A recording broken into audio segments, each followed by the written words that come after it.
You're listening to the Masonic Light Podcast. Starring Pete Ruggieri, Larry Maris, and Jason Lewis. This podcast is not endorsed by any Grand Lodge, and the ridiculous ramblings of the hosts are their own. So sit back and enjoy some Masonic conversation without pretension. And now, here's your hosts, Pete, Larry, and Jason. And Jack. Hey, that's me. Hey, everybody, welcome. We're here in Monarch Studios. We're celebrating episode number 40. 40. And 40's like, we should have a 40-ounce beer because it's also Jason's 40th birthday. 2 days ago was, yep. Yeah, but it'll be like 14 days. And when you it'll be 40 this, days by the time this gets released. Yep.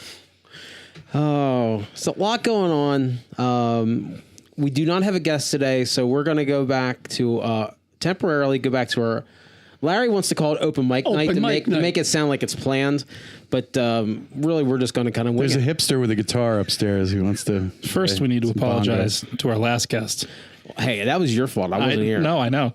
That was our first foray. I can't even say the word foray into a Google Hangout. We invited Jason Richards, who jumped awesome. in. Yeah. He was great, and the whole 5 minutes. If you could hear it. Yeah. So we got a good 5 minutes out of about 65 minutes. So Jason, thank you. I'm sorry. I've apologized prolifically on Facebook to him. So maybe he'll come back. Hopefully. Yeah, maybe you should buy him a 40. True. He's coming. He's coming in March. To this? To my basement? He's coming to your basement. No, I should clean up. We got some plans. We got lock up the hounds. We have a small lecture coming in March. We'll talk about that later. Cool. All right. So a lot of Masonic stuff going on. Larry, what have you done? I guess it was an extra week because of some fifth Monday. Yeah, so full moon. So in the past 3 weeks, what have you done Masonically, Larry? Oh, actually, I was thinking about that today. And lodge-wise, very little because we met at the beginning of the month. I've done a lot for the Academy of Masonic Knowledge, getting papers, doing things that I needed to do 2 years ago already. And I've been working on that. I've been working on some things with the Pennsylvania Lodge of Research. But you didn't go to the Academy. You didn't show up. Did you shuffle those papers from your couch? No, from downstairs on my desk. No, I've been working on that diligently, and it just feels like I've been involved in Freemasonry like for weeks. And again, Goose and Gridiron, which we've had for the past 3 weeks. Other things that are happening in our lodge that's keeping me more than busy. So it's just intense lately. How do you feel about the Masonic villages stealing that name that you stole from England? Yeah, Masonic Village opened up a pub where they sell alcohol. I know, called Goose and Gridiron. Can you believe that? I mean, we had no claim to that name, but right, neither did I. Well, yeah. Jason, what do you have going on? Since we last recorded, probably stated meeting at 43. We had a joint table lodge with Millersville because we meet on the same night. That was pretty fun.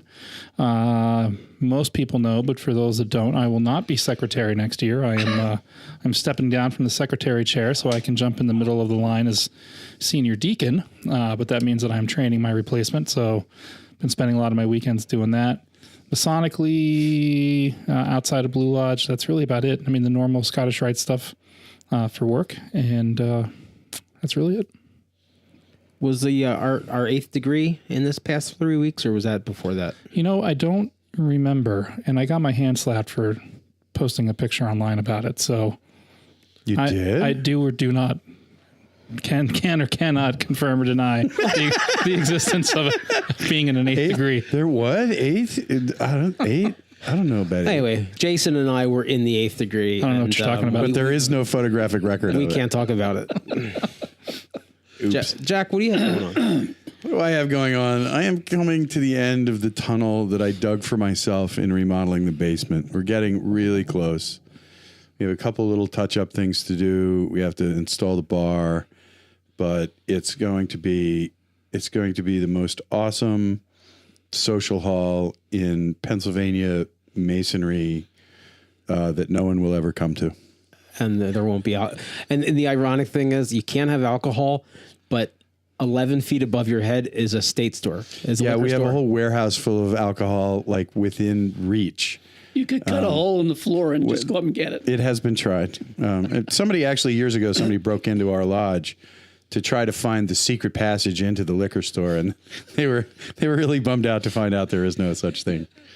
But so other than that, we've had regular old Masonry stuff. I haven't been to Goose and Gridiron. I think it's going on 2 months. My schedule has been really in turmoil, and you're one of those rare individuals that has to work. Yeah, Jason. Somebody's got to do that. So you got to work on that. Larry and I, we're getting that 2% raise, so you got to keep contributing. Damn, yeah, absolutely. I'm looking forward to that. I may hurt myself so I get disability. I don't know. That's about it. Oh wait, no, I'm sorry. We had AMD last night. So that was another nice night. My wife calls it the League of Extraordinary Gentlemen. But I think once we get this basement done at Ephrata, I think I'm going to try to initiate a spur organization out of our AMD chapter, and maybe possibly get chartered. So. We likewise had a League of Extraordinary Gentlemen at John Spinagle's house. Yeah, we did. That's true. A gathering of Eagles on last Friday night.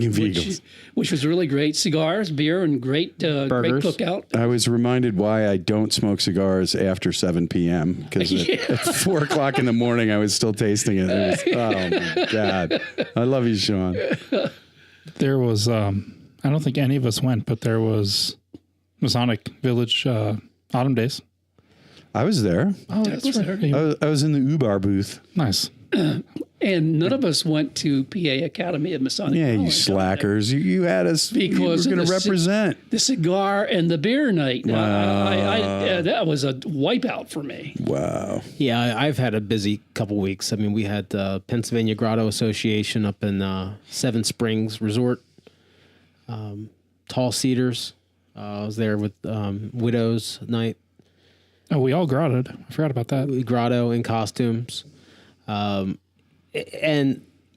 I've had my own like lodge drama combined with all of the different Masonic stuff I've been up to.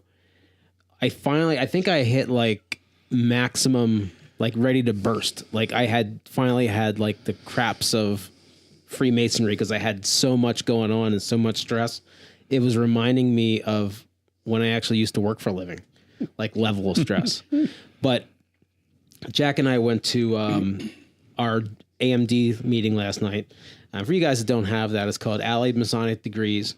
And even if you do have it, it's not like ours because it's every chapter gets to play it kind of fast and loose and have their own structure. Our structure, we have a nice dinner and we have just great conversation. And, when I was at the end of my rope and ready to like jump off the tallest Masonic building I could find, I had a nice evening with a bunch of grown-up adult Masons that mostly. But it made me feel better again about the craft, that there is still some stuff to enjoy, even though I was losing my mind.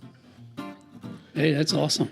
All right, well, let's take a quick break. We'll come back and we'll have some wonderful things, including a book review and some other shenanigans.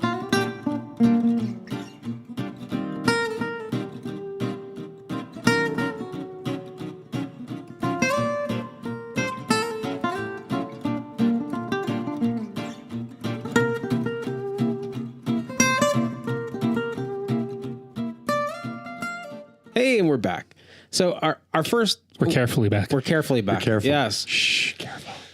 So just like any group of Masons, we're pretty much like gossiping and griping about all kinds of things in our personal lives and our personal lodges that we really can't share here without violating a bunch of Masonic being expelled oaths and things. So we're trying to make things a little bit more vague, but I think, Larry, we'll just make this a broader topic. And we've talked about this before. Everybody here hates fundraising. Yay. And we hate it, because, as Jack says, Blue Lodge is not a charitable organization. It's an organization of charitable men. And we should be raising money to help ourselves. But my lodge is fortunate. We have money in the bank. So we're not raising money to keep the electric on.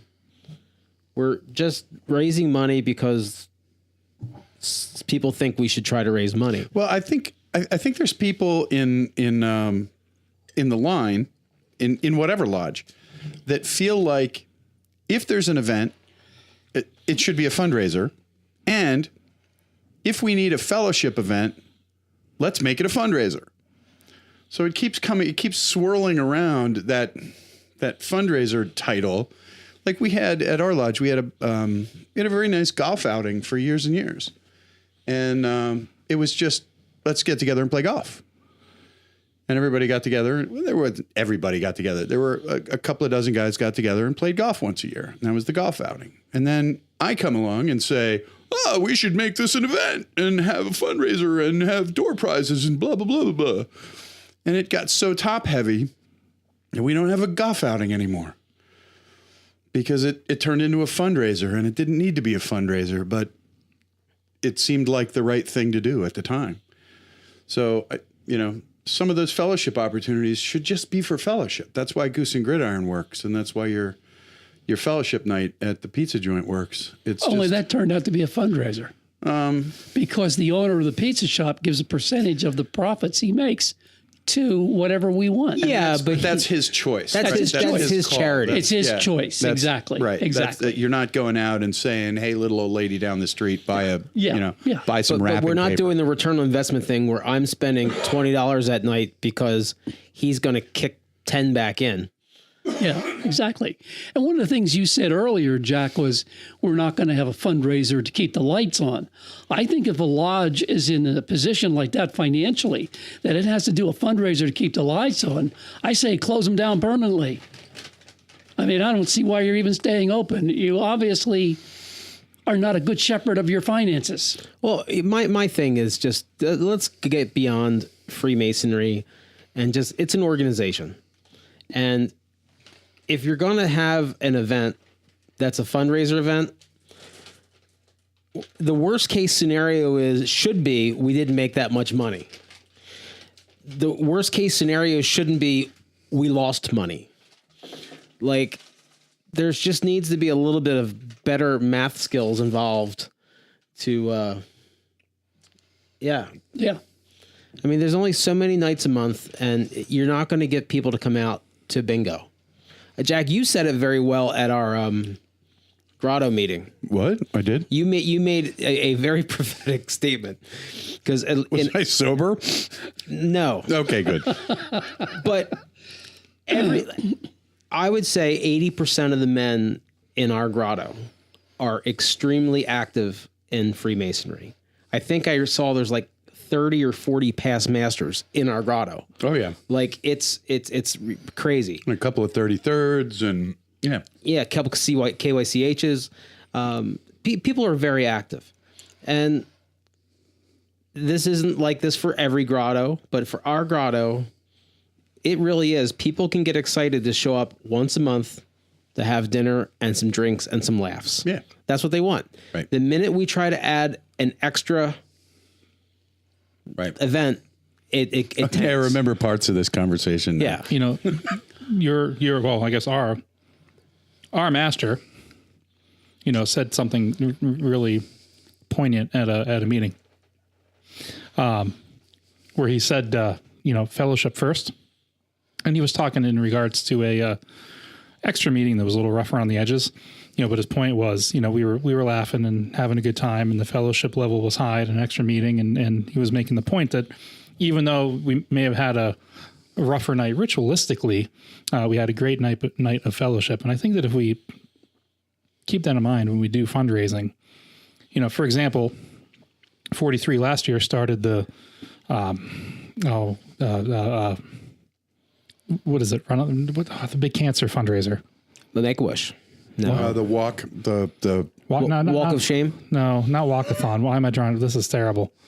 The big race. Walkathon. Is that it? The cancer fundraiser? Relay for Life. Yeah, it's the one. Wow. Terrible. Relay for Life. They started Relay for Life and it turned into a district event, which was fine We because should have a memory loss event. Yeah, man. He turned 40. He is going to have memory. Yeah. But in the end, it became a district-wide event, and it became a really, really well-supported. I think that when we have these fundraisers that are a little bit more shoot from the hip and isolated just in our own lodges, like you said, there's guys that are so busy. The particular fundraiser you guys might be talking about or ones that you've done in the past, I think becomes about raising funds as opposed to raising fellowship. And if we're going to have a fundraiser, I also don't want to cannibalize on the men in our lodge. Like, okay, we're going to go to dinner. We're going to sell these tickets to the men that are sitting there At the dinner. at that dinner. Right. Yeah, I mean, I have an event coming up next month, the Santa Stumble that I've been doing for years for the mounted police. And it works because it's fun. Last year we made something like $28,000. Just because it's fun. People want to go, and we accidentally raise money while we're having fun. And That's the best kind of fundraiser. Right. And I think where the business part of it comes And that in. was kind of organic anyway when that started. Right? yeah, the first year we did it, I thought like 10 guys were going to show up, and we had like 80. So I'm like, maybe we should let the cops know we're going to be rambling around in outfits just in case they get some complaints about some fat guys running around the streets. So then we just took a collection, $5 a head of the people that were there, and we made a little donation. And then 7 years later, we're over 60 grand total. Well, the one thing that you do that I think that we forget to do as a Masonic organization is that when you look at Santa Stumble, you go, how much am I going to invest? And what is my potential risk? Right. So when we have to sell X number of tickets just to get out of the hole, we should do that math, and we should say to the master, or if you are the master, you should say to your past masters, your whomever, here is our potential risk. Are we willing to do this? And do I have this built into my budget this year in case this tanks? But I don't think that we do that very often. Yeah, like my total investment for 250 scarves and 1,500 buttons were like at $2,000. And Right. I turned the Eventbrite on, and in 2 days, I broke even. So anything since then is just profit. Every day I turn Eventbrite on and like, oh, we're up to $9,000. And that's not even counting the cash that's going to come in the night of. So, I just, it makes me wonder how much time, because time is money too. Well- How much time do we invest into these events that don't break even or barely break even that we could be spending visiting, our Exactly. brothers at home? And that's a huge issue. Not only the time invested in these projects, but also the number of people involved in them, which are generally very few. There's the same 10 or 15 people that do everything for every project. And it takes a lot out of you. It does, especially when there's event after event after event. But what I was going to say is for the officers in the line that are progressing through and who eventually get into a position where they say, I'm going to have this event.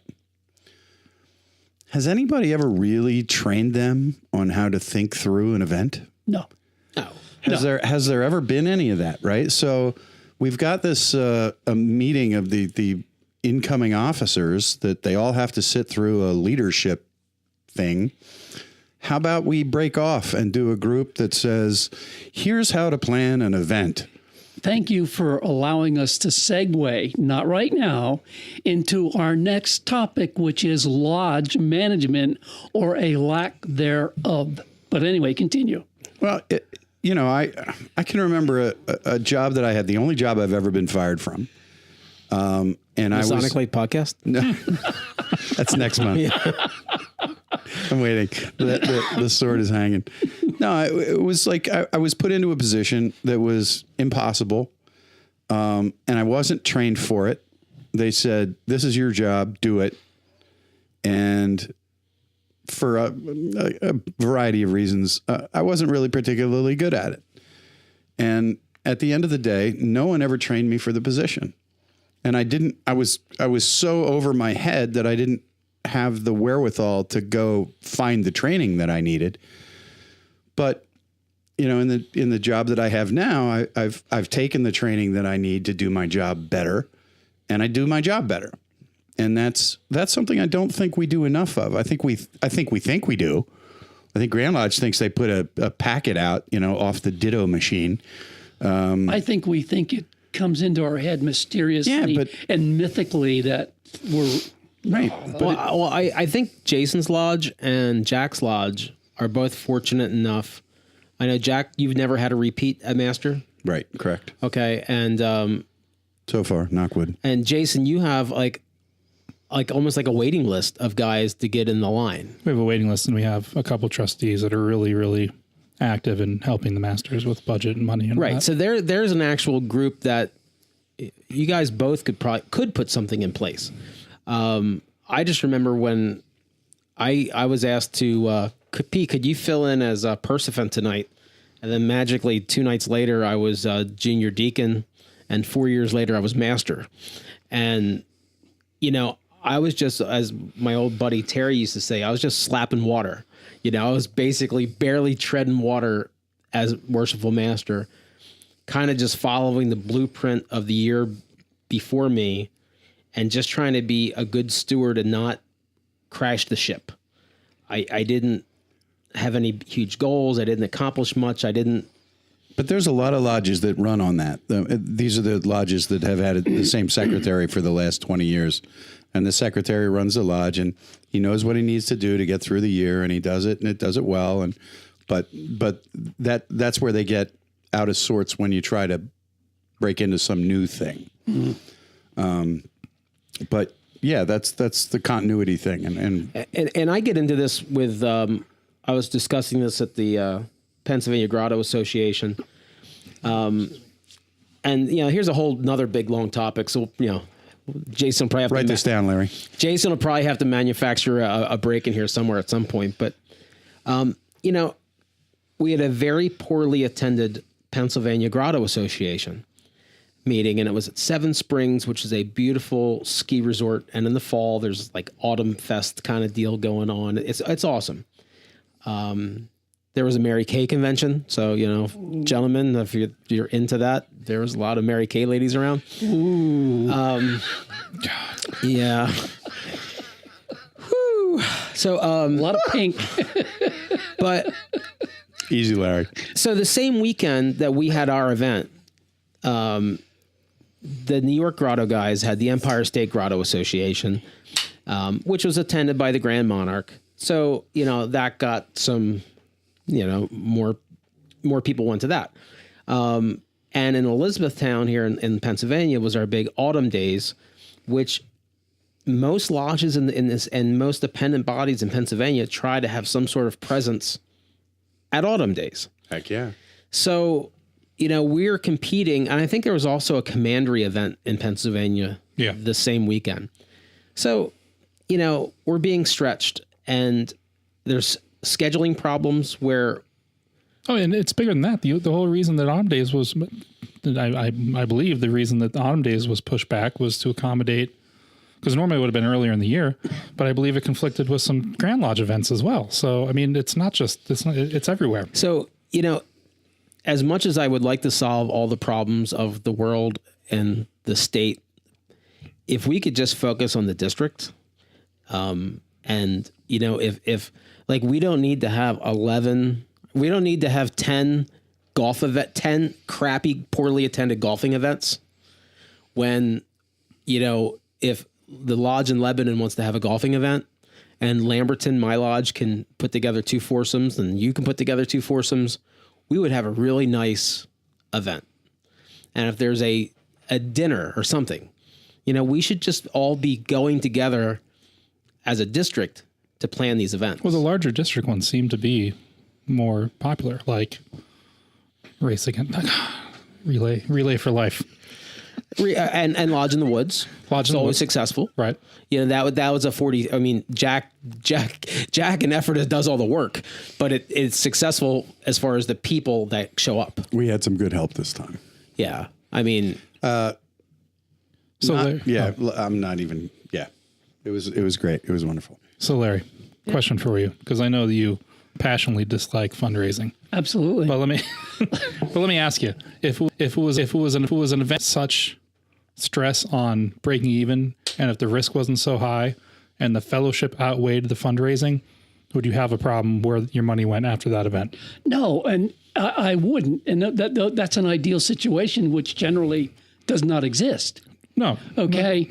I wouldn't have a problem with that. But every fundraiser, and I'll use our lodge specifically that we're involved in, I may not partake of it, but I support it and I spend money and I do it. Right. And I'm proud to do that. But the bottom line is I realize the toll it takes on people. I realize the toll it takes on budgets, because most of the time we don't break even. I know I hate to say that, but we don't break even. I think in all the events now, particularly I'm going back to our lodge, I think we've lucked out so far. I think we have. I also think on several occasions we've turned down ideas for fundraisers because we knew we were going to lose money. I can remember that distinctly. Right. The pork sandwiches where we're somebody had the bright idea to pay $4 for a sandwich that we're going to sell for $6. Well, that was spun incorrectly too, because it wasn't meant to be a fundraiser. It was meant to attract, like, it was okay to have a cost, but that's okay. That's a discussion for another time. No, it's not. No. This is perfect. I really feel like I don't know what's going on. Obviously, it was his idea. Fundraising. I may or may not have been on the committee. You just had a problem with that math thing that we have to sell 5,000 sandwiches to break even. We lose money on every sandwich, but we make and it remember, up on volume. Jason's a bookkeeper. No, I knew we were going to have to subsidize the food, and we were prepared, whatever. My point being is that fundraising to me is like selling, right? And selling is a transfer of enthusiasm. If you have one guy who's invested and you can't get the rest of the lodge behind the fundraiser, then of course it's going to be a flop. It's tough. You've got to find one that everybody is going to get behind. We don't get most of the lodge behind the fundraiser. Yeah. We at Lamberton, I always forget this. How many? 400, 500 members? Like 400 roughly. 400 roughly. We have 15 people maybe doing a fundraising project. We have maybe 40 or 50 people financially supporting it. Where are the other almost 350? I said this the other day when we were trying to put the tables together at the basement. We don't have a good mechanism for communicating that sort of thing. Well, that's the base spur of all the of our moment, problems. spur the moment, drop of the hat. We're going to do this thing. How do you get that out? If you got 400 members and 300 of them are over the age of 80, and the other 125 of them have the internet, and nobody's on Facebook. We do use the 1980s technology once in a while. Call them all. all. Oh, that's a win. That's a win. But it works. It gets my attention. Yeah, well, yeah, but yeah. I mean, the old guys have phones. So 43 next year, I have a small budget for our education committee that I'm chairing, thankfully, and we have a fun event coming up, which we'll talk about later. But going back to our events, I have a budget. I know roughly how much it's going to cost, right? I know how much I might need to subsidize by asking another lodge to support or another organization, but it just dawned on me next year as well. One of our trustees and I thought that we might do an apparel sale, right? Like what you set up, Pete, that you can go online, you can order your apparel, and it's low risk because I got to pay the embroidery setup fees or whatever. But other than that, somebody can It's go a in. white label program. If somebody buys a $20 shirt, the lodge gets $1 or $2. So it's easy. But there is a fundraising idea that, maybe the officers or the chairman in charge of that program, they get the shirts, they wear them to lodge, everybody gets excited, and they go, man, I got to get me one of those. You mean like our fabulous Masonic Light podcast? Exactly. shirts? You should go to our Which website. are available at MasonicScarves.com. Actually, no. Queensland something. Well, they should be. Queensboro.com/Masonic Light, I believe. So I'm just thinking out loud that, maybe instead of doing an almoners or a permanent fund fundraiser, that those funds could go into, I'm now thinking selfishly, into the education committee fund. But the point being is that there's something that's low impact. It's a lot of fun. Yeah. And I think we missed the boat on some of that low hanging fruit as lodges. I just, you're going to have your things next year that you're doing. Lamberton's going to be doing their things. Jack's Lodge is going to be doing his things. some of that we're going to be duplicating when that time could be better spent teaming up. Oh, absolutely. You know, I think, if you go to School of Instruction, as I know you do, I did when I was in the line. I know what you would see is that the next crop of officers coming up, the guys that are senior warden today and junior warden today are really coming together, and they're working out. They have a future past masters club that they get together before School of Instruction. Yep. And go through the work that they know they're going to need when they get to the East on their own. And those guys are building a cohesion that I think is outstanding. And that's something that... Good for them. Yeah, absolutely. And it was completely... I think it was Kenny Van Fleet from my lodge that was one of the guys that started it, but He's the guy that brings the beverage once in a while. Oh, the lighter fluid. Not the School of Instruction. Not the school. No. No, but he did bring moonshine to Grotto. But it's funny, the one time that they needed... This may or may be a fabricated story, but I think that at some school instruction, they needed to strip some furniture. I swear luckily for your buddy in Ephrata, you didn't have to look too far. He had some out in the trunk of his car. Yeah. It's believable. It's plausible, but it didn't happen. No. But anyway, and that's the kind of thing that is going to help in the district. But, here's me being whiny. There's the Brownstown wall that no one seems to be able to get past the Brownstown wall to come to Ephrata for a thing. It's because of the police up there near Piero's. Like, if it's 25 miles an hour. And there's if you do one guy. He's stuffed. He's not even real. For our non-central... He's stuffed. He's sitting in that car. Have you ever seen that car move? Never. Now, for our non-central PA listeners, Jack's Lodge is about 21 minutes away from right here, right now. North in some of the worst Lancaster County traffic. What? Oh, please. Well, it's that my. Cue the violins. Come on. I'm just saying, that's the imagine. That's it is weird. Ephrata is more of a, because I remember when my friend managed Lily's, they didn't even advertise in like the Lancaster area. When I ran most of their business came from the Reading area. They advertised. So it's this weird little culture where you're not Lancaster County. Listen, 300 years ago, it was a cloister. It's still a cloister. That's what it is. So let me throw this idea out and get your idea, because this is the open mic, right? Yeah. And then we can go to break if Pete decides we can do that. So in our lodge, we have an abundance of officers. We have guys begging to be in line. And in other lodges, we have they're struggling. Yeah. Some like guys like our friend Chris in Quarryville has been master 4 times or 5 times. Oh, there's lodges that are they're still trying to figure out who their master is going to be. So I had mentioned this, to my lodge. Are you going to go free agency here? No, sort of, not really. Contractors, trade deadline. Like Halliburton. I was, or black, whatever the Blackwater. This came up as a conversation, over a beer in my lodge in particular. I had said, what if we did actually we talked about this at breakfast, not over beer. What if we had an officer on loan program? I don't know. Seriously, I don't know what that would look like. But, here you've got guys that want to go through the line in some lodges. I mean, think about it. That there's lodges that could use the help, and there's lodges that have an abundance of help. I don't know how does the lodge notice say, an officer on loan out and blah, blah, blah. Do we pay his dues for him while he's there? Yeah. And I don't want to pick on Quarryville, but they don't even have internet, so they're not hearing this. It's kind of Episcopalian. You can loan a priest. Yeah, I mean, there's back in the day when we were on horseback, we had 10 lodges in this county, because if you wanted to go to Ephrata, it was a all-day horse ride. You couldn't go to lodge in Ephrata unless you were planning on spending the night. Well, there's any lodge in this county is a 20-minute or less drive.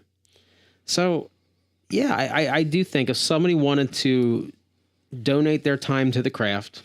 Well, it's very easy. I mean, they just need plural membership. Right. Well, there'd have to be some sort of... And then they plop in a chair. It's easy. But it would need to be some sort of I I hate to be selfish when I say this, but there needs to be the WIFM. What's in it for me?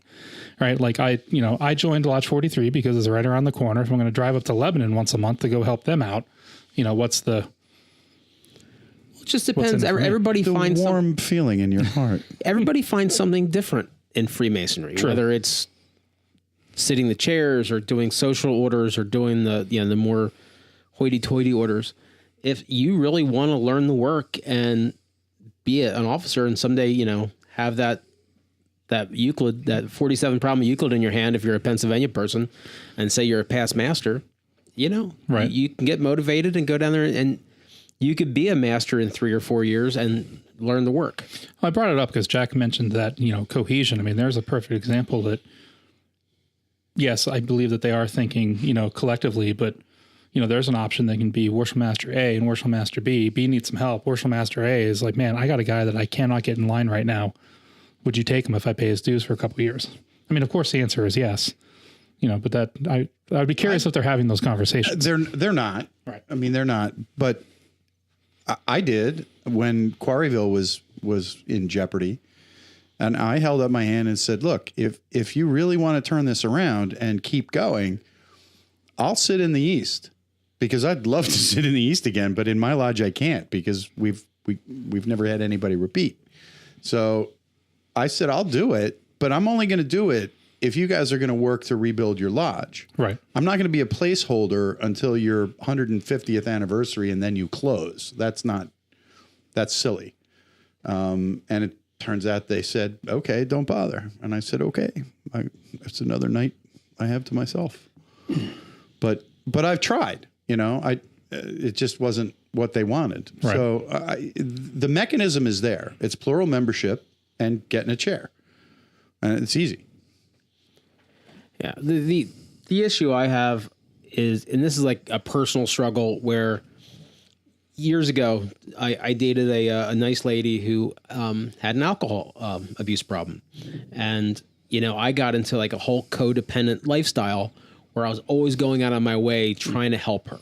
And like the more I would help, the more I get taken advantage of. And finally, like anybody that's dealing with an addiction or addicted to whatever, you finally hit rock bottom and you lose your mind and you decide you're not going to do it anymore. And, at what point, some of the stuff in Freemasonry, when you're trying so hard, and the more that you go out of your way to try and help, the more that these people are expecting it. The first law of unintended consequences. Yeah. And, and it gets to the point where like the other day, Larry heard me on the telephone, like, what am I going to do? I've, given 20 years and signed up 50 people for my lodge. And like, I'm losing my mind. Like I can't give anymore. Well, Freemasonry is the opposite of the music industry. In the music industry, if you say no once, you might get the phone call again. If you say no twice, you're done. You never say no to a gig. And in Freemasonry, you say no, and they keep calling. Yeah, they do. Yeah, You say yes once, and that's you're not a rule that works. Yeah, there's blood in the water. As we used to say in sales, there's blood in the water. This is a lesson that I had to learn as secretary, and I'm leaving secretary now, so I can only give it as advice to anybody going in. Is that in our lodge we tend to hand out the committee of inquiries after the stated meeting, where most lodges have them prearranged. It's just the way that it has worked in our lodge for a long time. Committee of inquiry to be determined. So I end up handing them out, with the Worship Master's blessing, of course. But I always go to the same guys. And the reason I go to the same guys is because I know they're going to get it done. I know they're going to get it done. I know they're going to say yes. I know that, I'm not going to have to scramble and go and, So, I get it. So before we go to break, I just want to share, I took a picture of all of us sitting around recording episode 40 and posted it on the Masonic Light podcast Facebook page. And the first response is from Mark Mattern, who says, I know that guy. Yeah, I know that guy. He says, wow, the studio is so Wayne's World. Yeah, that's it. Wayne's World. Thanks, Mark. We love you, buddy. Yeah. So Mark, this is my house. And the last time I was in my basement was 3 weeks ago when we recorded. So, well, we're at the 40-minute mark. Well, 40 minutes in our time. Which is probably like 20 minutes usable. Right. And or after you lose something, you have to start over. Should we go to break? Let's take a break.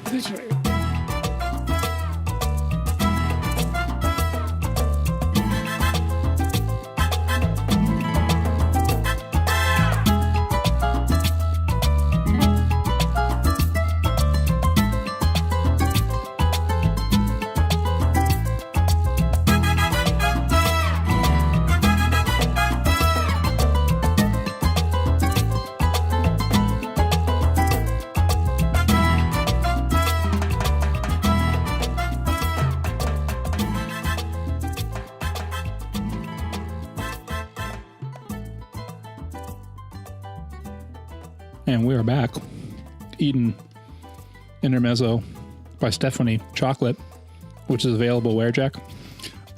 In Lancaster, it's available at Building Character. They carry a broad line of Intermezzo by Stephanie chocolates. Whoa. In the words of Larry Maris, boy, it is freaking awesome.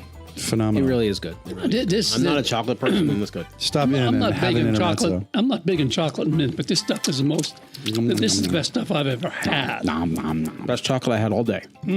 Nice. So we love hearing from you.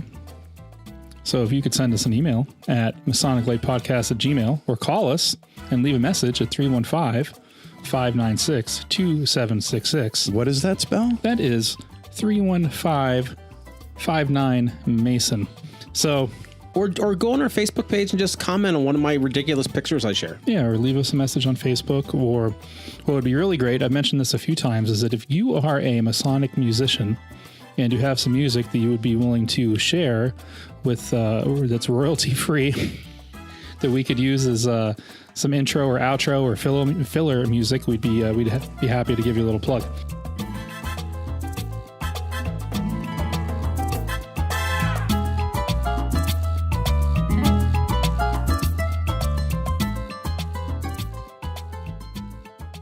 So speaking of fan mail, hate mail, I want to share a story.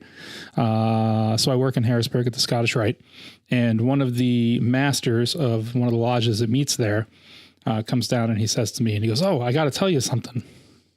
We just did a fellowcraft degree, and I was talking to the fellowcraft candidate, and he said, man, I've been, itching to get my third degree, but in the meantime, I've been listening to a podcast called Masonic Light that I believe And he still wants to go? that I believe is from Lancaster." And the master said, I think that I think we can do you one better. One of the co-hosts actually works here in this building, so I've yet to meet him. I've befriended the said fellowcraft on Facebook, but he hasn't accepted my friend request yet. When is he getting his third? I don't know. I'll find out. That would be fun. We should go stick a microphone in his face. It would be really shitty if Oh, we wait, don't he's go, listening to this now. We're probably not going to go, so don't count on us. We can't plug the microphones in, but we should sit on the sideline with our headphones on and microphones. So we'll assure the district deputy that we're not recording. Those parabolic microphone things. So I know who he is, but we haven't met in person, so I don't want to mention his name on air until we're actual real friends. But I said to the master, I said, you told him that we're like the locker room of masonry, right? Like, we may not be the best educational resource, but so there is one piece of fan mail. Yay. We have a fan. Oh, And he's male. Yeah. Fan mail. Male fan. I heard from a gentleman Swipe right. Talking on the mic. by the name of Jay Ivy from Nashville, Tennessee. Wait. And he said, hey. "Larry, I love the podcast. Very inspiring. You and the gang are a joy to listen to." Larry, how are you getting fan mail? Facebook. How did? Yeah. He's writing to himself. Like, why wouldn't they have written to the show? I have no clue. So Mr. Ivy, Brother Ivy. Thanks, Mom. He seeked you out. That's bad grammar, but he sought you out. Apparently. I don't know. What's your pen name, Larry? What's my pen? Nom de plume. Nom, nom, nom. Is it Joe Ivy, John Ivy? We thank you anyway, brother. Thank you. We thank our one listener in Tennessee. Tell your other friend. People actually, if they hear me on the show, they look for Larry Maris on Facebook, and I'm there. That's it. That's it. So Right, you can't spell my last name. See, nobody knows my name that's true. because I'm not That's on the true. And yeah, Jack's barely even on the. I'm like on the incognito in the whole thing. So we loved hearing from you, Jay. So we should go to break and listen to Seth Anthony. yeah. And we should listen to Jeff Moyer, maybe, if he's got something. Come back and Ravage Oh, and then there's Dan a Brown's special book review. Yes. yeah.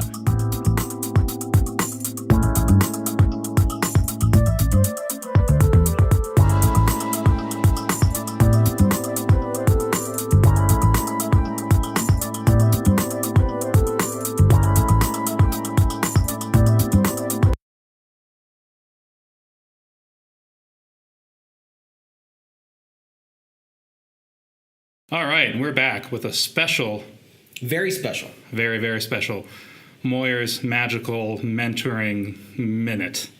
We're here at the Lancaster Masonic Center. just after the 8th degree practice for the Scottish Rite. And it was a beaut.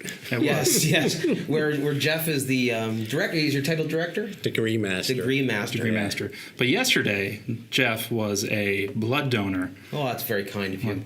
and he has some very important mentoring tips when attending a blood drive. Yes, brethren, when you donate blood, make sure that you eat something at least 4 hours before you donate. I didn't do that. Once I got done with the withdrawal of the blood, I went over to the table with the food and drink, reached for a bag of cookies, and the next thing I was looking up at the ceiling. Needless to say, my head looks like a scuffed basketball. It does. Thank you. Yes. Now, they say that we're all brothers, and when Jeff hit the ground, somebody said, who knows CPR? And everybody put their hands down and looked at their feet. Very nice. And now somebody else has your clumsy blood. Yeah. That's Well, awesome. maybe they'll reject it. Okay. So. Well, you're not the only one who has passed out this week. I passed out in Rome. yes, yeah. Which I'm sure we'll probably pick up on the other part of the show. You would have already heard about that. Yeah, so. maybe we already talked about it. Yeah. So I was at a dinner last night, and in fact, one of the guys that's in today's rehearsal said he had gotten that procedure where they freeze or burn your face to get rid of cancer, Okay. and that's what he thought I had. Yeah, So it does look like skin cancer. But I told him that in front of a bunch of brothers at this dinner that I had a low elevation incident. That sounds official, doesn't it? Well, yeah. I mean, it's. I think from my old days of being a dispatcher, if it's a fall less than 10 feet, it's a basic life support response. So you don't need a paramedic. If you fall from greater than 10 feet, you have to send a paramedic. So. So they wanted to do a paramedic. I said, no, just let me lay here. I'm okay. I may not look okay, but Oh, and that's our cue. I guess we have to go get the door. And that was Moyer's Magical Mentoring Minute.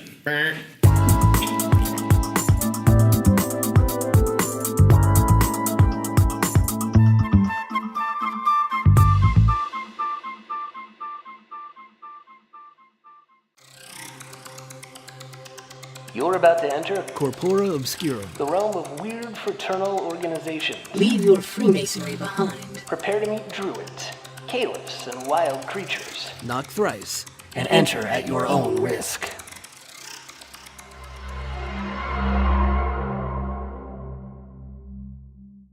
Welcome to another Corpora Obscurum Masonic Light podcast listener. Today we're going to talk about the Daughters of Isis. No, not a terrorist organization, but rather a ladies group attached to Prince Hall Shriners.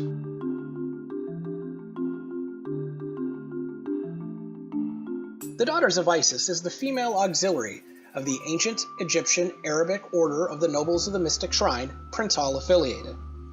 Groups began to pop up around the early 1900s.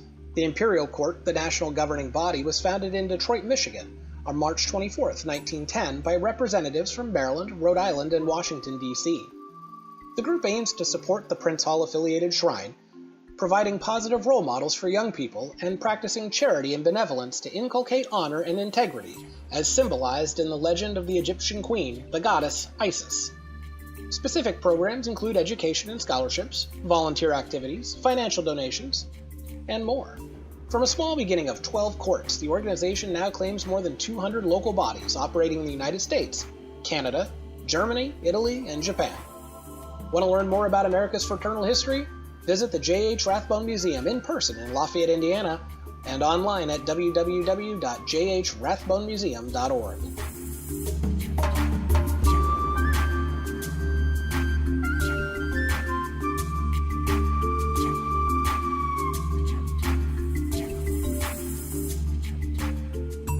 And we're back. You just heard from Seth Anthony and maybe Moyer's Magical Masonic Mentoring Mojo's Minute.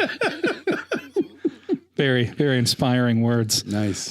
So I hear rumors that there's a new book on the book stand at the bookstore.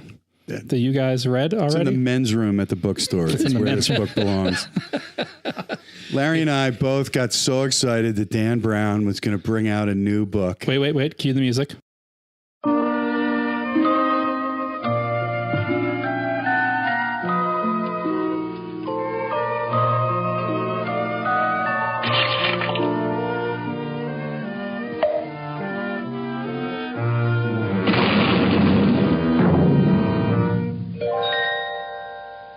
Okay, continue. Okay, there's the music. So we both rushed out and spent a ridiculous amount of money on this book. Larry, what are your thoughts on this book?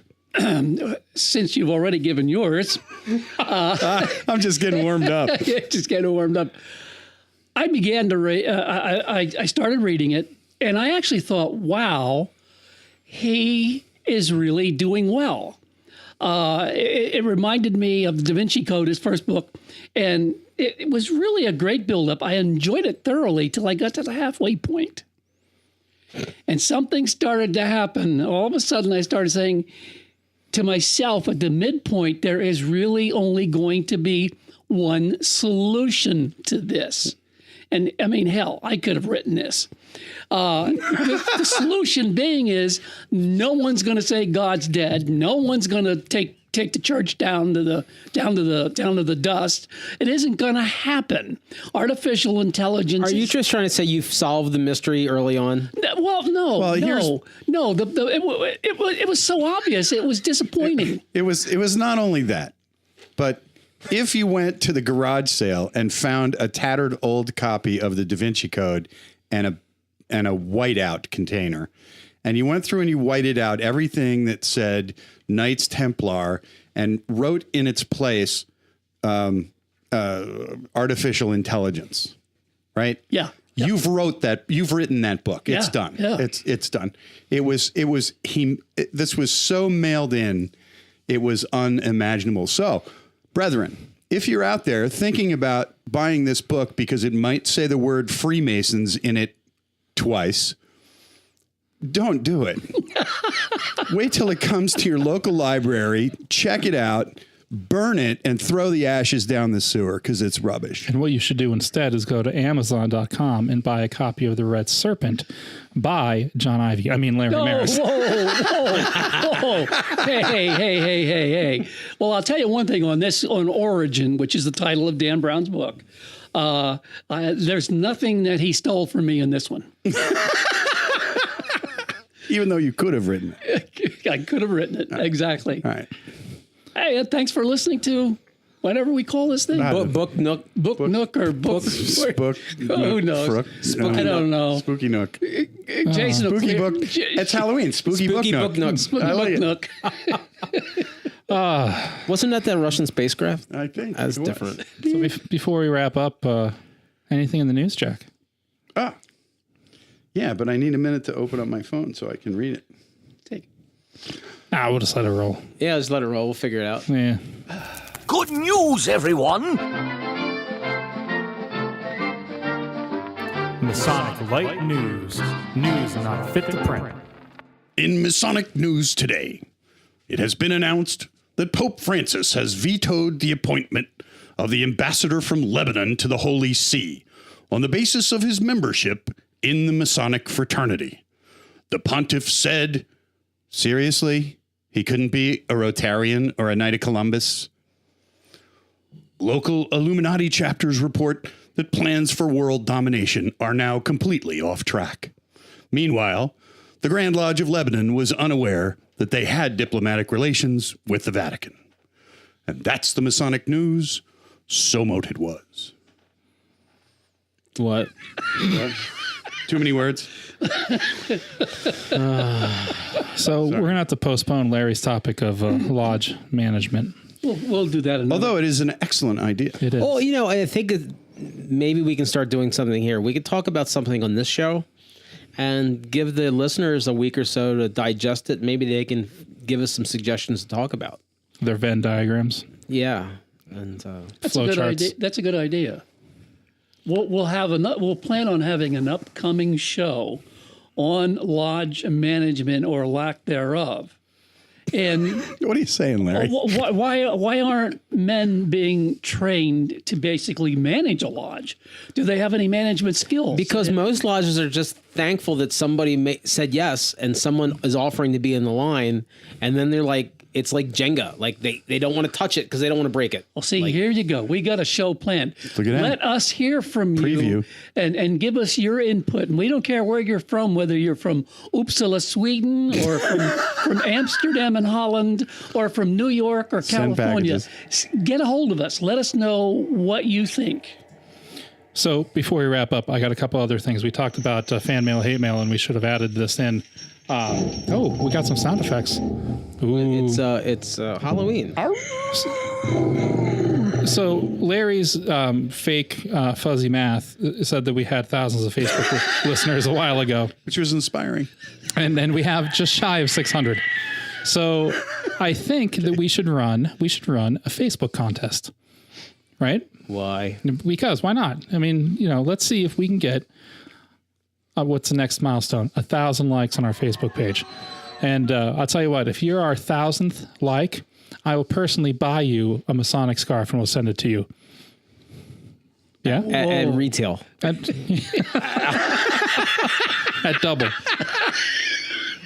So that's Jason's Facebook challenge. I'll buy our 1,000th like on Facebook. But speaking of social And hopefully media, they'll be in a cold climate. yeah. So If you already liked us, please don't unlike us. Yeah. I hate when that happens. And then like us again, and then unlike us, and like us again. and we should also thank our 59 followers on SoundCloud? on our new Instagram. on our Oh, Instagram. that's brand new. Yeah, so you can We should put that picture up there. You can. I like the picture of the toilet paper that you stole from Ken Mueller. We must both be friends with Ken Yeah. on Facebook. But you can find us on Instagram at Masonic Light, all one word, Masonic LITE. And you may or may not see a picture that may or may not be me and Pete for the may or may not have happened degree that falls somewhere between 7 and 9. Didn't happen. They were in drag. So Jason, to steal something from another show, Again. was it Roundtable that had the discussion about like the watering down or the dilution of Freemasonry? No. That's all of Was it. that Winding Stairs? No, you've got it backwards. Okay. John Ruark, the numbers guy, and we'll give these guys a plug because John and Jason both will be coming to Lancaster on March 3rd of 2018. To my basement? What? Wayne's World. They said that they would be they'd be amenable to come do a recording with us. It'd be a lot easier to not screw up a live or in person interview with them. But they're going to be doing a lecture at the Masonic Center in Lancaster. However, John is if you've listened to some of John's presentations and especially at the Academy of Masonic Knowledge last year, the numbers show that Freemasonry is by the numbers is dwindling. His co-host, Robert Johnson, has said on a few occasions, who's also a number guy, he thinks that it's distilling, right? So there's less volume, but it's more potent, not diluting, but it's becoming stronger, which is interesting because if you listen to what Tabbert had to say on our show and what he said in the past, and if you listen to Brother Paul, who was just at the Academy of Masonic Knowledge this past week, they both have, similar things to say that, there was a big spike post-war and now we're dwindling back down. Some people think it's dwindling down, it's going to end, and some people think that that was a spike, that was the anomaly, and now we're coming down to our to a distilling level. The problem is that we've invested so much in our real estate, independent bodies, right, that with no plan for contraction. That's the challenge. The challenge isn't the number of members. The challenge is we've built this giant house and now we can't take care of it. Right. Fabulous. But lastly, I got one more. Definitely. Do I have one more plug? I might have one or two more plugs. Hang on. Because we only have a couple chances to talk about this. Are we all in agreement that December 2nd, we are going to be at the Reading Scottish Rite? Yes. So December 2nd in the evening sometime, you'll have to go to the 7 p.m. The 7 p.m. We'll probably be there earlier, but at 7 p.m. at the Valley of Reading, they have back-to-back weekends, Saturday, and Sunday. So the 2nd and the 3rd, and then also the 9th and the 10th. But on the very first night, December 2nd, 7 p.m. at the Reading Scottish Rite, we will be doing a live broadcast during their holiday celebration. So it's food, family activities, presents, all sorts of holiday festivities. So, but we will be there. I don't know why they invited us. But if you'd like to come in person and maybe, get a little shout out on the air, we'd be happy to have you sit at the desk with us for a few minutes and be on the Masonic Light podcast.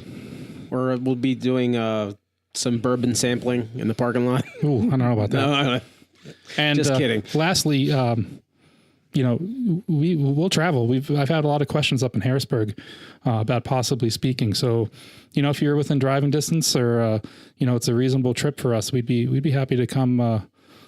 Talk about Masonic Light and Freemasonry and do a live little recording like we did for Zembo Shrine. We had a lot of fun, so let us know. Yeah, exactly. Have food, we'll travel. That thing at Scottish Rite in Reading actually is a big event. It's huge. Huge. It's huge. Layouts. Huge. It's going to be awesome. Plus, my grandchildren are going to be visiting our booth, which would be great. Awesome. Yep. Let's go Make home. them stars. Let's go home. Take us out of here, Larry boy. Do we want to go around the horn? What we got going on, or was that pretty much it? Coming up. I'm protesting Freemasonry, so I'm having not much going on. I have a lot going on. Degrees, meetings. I just want to finish the damn basement. I'm not going to our lodge meeting. I'm picking my wife up at Philadelphia Airport. She's coming back from France after. Well, you're on a committee of inquiry for a petition from 8 months ago. Yes, I am. Wednesday night, actually. And it's a good thing that candidate has been unavailable. If anybody could feel the stairs, sorry, there's no camera in here. One of these days, Larry's going to feel the stairs coming down to the basement. The green eyes. Come on, it's time to go home. We're waiting on you, Larry. Yeah. Okay, cue Larry. Do you want to do Halloween music to cue me and just Halloween shit or? No. Just start talking, Larry. Okay. All right. Appropriate tonight, thanks to our Grand Lodge coordinator, Jack Snafu Lots. Also, to again, and I got to reiterate, to our Masonic dietitian and Masonic Light podcast advisor, Cindy, I give up. Yeah, she's obviously and making an impact. Our director of crowd control, especially being, well, no, it's not Halloween tonight, Barb Dwyer. Also, too. Did he just say Art Bud Dwyer? Barbed wire. I was thinking of our former, just Google his name and then, sorry. Yeah. I don't think that video, maybe it still is. You can it's get still it out there. Yeah. Do you know what the difference between never mind, and a Budweiser is? One's a screw off, one's a pop off. Oh. Our director of clandestine meetings, Ron Desview, and this is not your best work, Larry. Not my best work. It's right up there with the news. Oh, geez. Come on.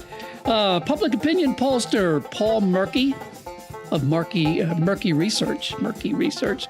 Our staff fact checker, Near Enough. I think I'm going to quit for the night anyway. Wait, Stephanie Horse replied to the comment, to Mark Mattern's comment. That would be a Mrs. Monarch to you. To our law firm of Lowball and Lynch, we say, this is Larry Miras. Thanks for listening. This is Pete. Just one pin on your fez. Thank you. This is Jack. I don't even know what to say anymore. I'm so lost. And Jason Lewis. Good night.